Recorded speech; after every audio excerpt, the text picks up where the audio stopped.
এই মুহূর্তে সব থেকে বড় খবর যেটা সামনে আসছে মালদা থেকে, ভিন রাজ্যে কাজ করতে গিয়ে ফের এক বঙ্গ সন্তানের রহস্য মৃত্যু। 8 দিন নিখোঁজ থাকার পর ভিন রাজ্যের রেল লাইনের পাশের জঙ্গল থেকে উদ্ধার হলো পরিযায়ী শ্রমিক আলমগীর আলমের ক্ষত বিক্ষত দেহ, যার বয়স মাত্র 29 বছর। একদিকে যখন প্রিয়জনকে হারিয়ে কান্নায় ভেঙে পড়েছে পরিবার, অন্যদিকে প্রশাসনের উদাসীনতা এবং মৃত্যুকে কেন্দ্র করে তৃণমূল বিজেপির রাজনৈতিক তরজায় ঢাকা পড়ে যাচ্ছে দুই নাবালক সন্তানের ভবিষ্যৎ। মালদার হরিশ্চন্দ্রপুরের মশালদহ বাজারে বাসিন্দা আলমগীর আলম পেটের টানে পাড়ি দিয়েছিলেন চেন্নাইয়ে। সেখানকেই কাজের অভাব থাকায় পরিবারের মুখে অন্ন জোগাতে তিনি রাজমিস্ত্রির কাজ করতেন। পরিবার সূত্রে খবর, 9 দিন আগে অন্য একটি কাজের উদ্দেশ্যে তিনি হায়দ্রাবাদে যাওয়ার কথা উঠিয়েছিলেন। ট্রেনে ওঠার আগে ফোনে স্ত্রীর সাথে শেষবার কথা বলেন আলমগীর। তারপর থেকেই তার মোবাইল বন্ধ হয়ে যায়। তার সহকর্মীরা স্থানীয় থানায় নিখোঁজ ডায়েরি করলেও কোনো লাভ হয়নি। 8 দিন পর যে স্টেশন থেকে তার হায়দ্রাবাদে যাওয়ার কথা ছিল, তার পরবর্তী স্টেশনের অদূরের একটি জঙ্গল থেকে তার রক্তাক্ত এবং ক্ষত বিক্ষত দেহ উদ্ধার হয়। আলমগীর ছিলেন তার পরিবারের একমাত্র উপার্জনকারী সদস্য। তার অকাল প্রয়াণে অথই জলে পড়েছেন স্ত্রী ও দুই নাবালক সন্তান। পরিবারের সদস্যদের অভিযোগ, মৃতদেহে আঘাতের চিহ্ন দেখে এটি নিছকই দুর্ঘটনা নয় বলে তারা দাবি করেন এবং বরং এটিকে খুন বলে বেশি জোর দেন। মৃত্যুর এতদিন পর পার হয়ে গেলেও স্থানীয় প্রশাসন বা জনপ্রতিনিধিদের ওই শোকস্তব্ধ পরিবারের সাথে দেখা করতে আসেনি বলেও অভিযোগ তোলেন পরিবারের সদস্য। দুই কোলের শিশুকে নিয়ে আলমগীরের স্ত্রী এখন কিভাবে সংসার চালাবেন তা নিয়ে কোনো দিশা দেখতে পাচ্ছেন না তারা। তবে এই যার মৃত্যু হয়েছে তাকে ঘিরেও শুরু হয়েছে রাজনৈতিক তরজা। কি বলছেন তারা এবং তাদের পরিবারেরই বা কি বক্তব্য, একবার শুনে নেব। গিয়েছিল ওখানে, কোথায় কাজ করছিল? ওখান থেকে পেমেন্ট নিয়ে এনেছে ঠিকাদারের কাছ থেকে, দেবনা যাওয়ার হায়দ্রাবাদ যাচ্ছিল। আমার সাথে 5টার আগে ফোন করেছিল, 4:45টার সময় কথা বলেছি যে ওখানে গেলাম আমি ফের বললাম কি টাকা পয়সা আছে? হ্যাঁ আছে টাকা। তো আমাকে এখানে পাঠাইলে তো আমাকে দেবে না কিছু, আমাকে কিছু দিতে, আমি খরচ করতাম ওখানে যাবো। তো কিছু ঠিক আছে, সকালে পৌঁছবো তখন ছাড়বো, টাকা পাঠাবো। ঠিক আছে এখন রাখছি, ট্রেনে উঠে ফোন লাগাবো। তারপরে আর কোনো খবর নাই? না, এরপরে আমি ফোন লাগাই, আমাকে বলেছে ফোন লাগাবো ট্রেনে উঠে। তারপরে আমি ফোন লাগাই না, তো আমি ফের করছি। মানে কোথা থেকে কোথায় যাচ্ছিল? চেন্নাইতে কাজ করছিল? চেন্নাই থেকে কোথায় যাচ্ছিল? হায়দ্রাবাদ। আচ্ছা, তারপরে কথা হয়েছিল? ট্রেনে ওঠার কথা হয়নি, এদিক থেকে ফোন রিসিভ করে না। ঋণ হয়েছে, ঋণ হয়েছে, ফোন রিসিভ হচ্ছে না। প্রথমে তো বলবো, আমি 100 দিনের কাজ বন্ধ করে শ্রমিকদের বিপাকে ফেলেছে বিজেপির সরকারই। আমাদের যদি 100 দিনের কাজ চালু থাকতো তাহলে এই শ্রমিকরা বাংলা ছেড়ে ওই ভিন রাজ্যে যেত না। আর যারা আমি যে দেখতে পাচ্ছি, বাংলার পরিযায়ী শ্রমিকরা যারা অন্যান্য রাজ্যে গিয়ে, বিজেপি শাসিত রাজ্যে গিয়ে যারা কাজের জন্য যাচ্ছে, তাদের নির্যাতন করছে বিজেপির সরকারই। তো সামনে আগামীতে 26-এর নির্বাচন, এই পরিযায়ী শ্রমিকদের থেকে আওয়াজ উঠবে এবং এই বিজেপির যেটুকুও বাকি আছে পশ্চিমবাংলায়, উপরে বঙ্গোপসাগরে ভাসিয়ে আসবে এই পরিযায়ী শ্রমিকরা।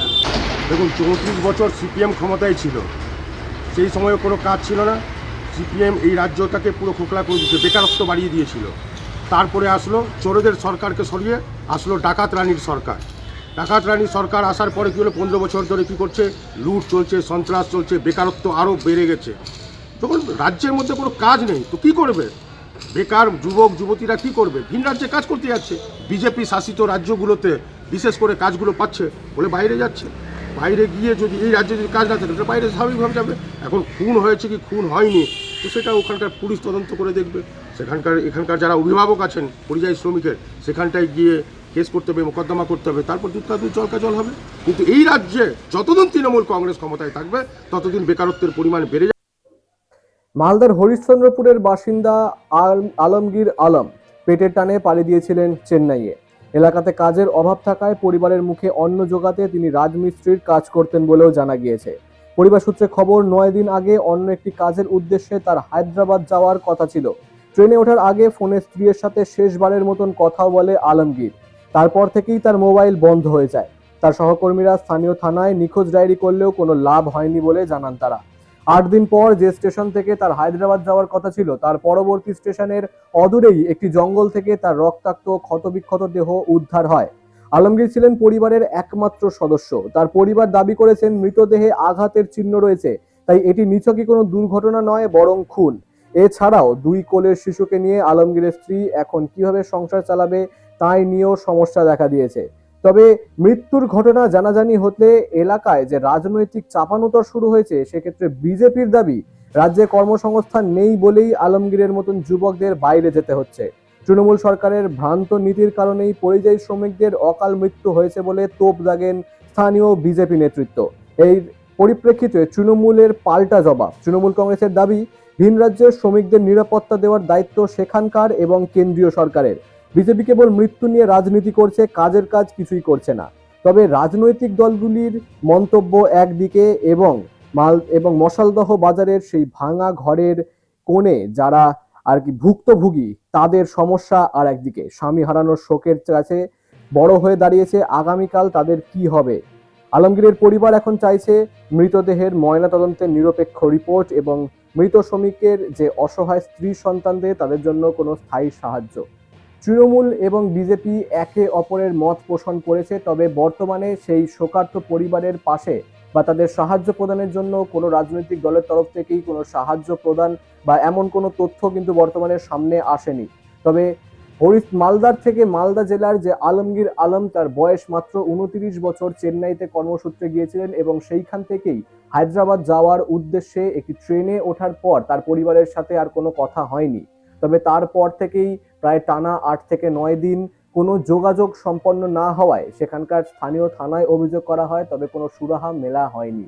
তবে সেই যে স্টেশন থেকে তার ট্রেনে ওঠার কথা ছিল, সেইখানের অদূরেই একটি জঙ্গল থেকে উদ্ধার হয় তার ক্ষতবিক্ষত মৃতদেহ। ঘটনার বিষয়ে এর পরবর্তী মোড় ঠিক কোন দিকে নেয়, প্রশাসনের তরফ থেকে কোনো আশ্বাস পাওয়া যাচ্ছে কিনা বা তার ময়নাতদন্তের রিপোর্টই বা কি দাঁড়ায়, জানতে হলে চোখ রাখুন বিগ নিউজের পর্দায়।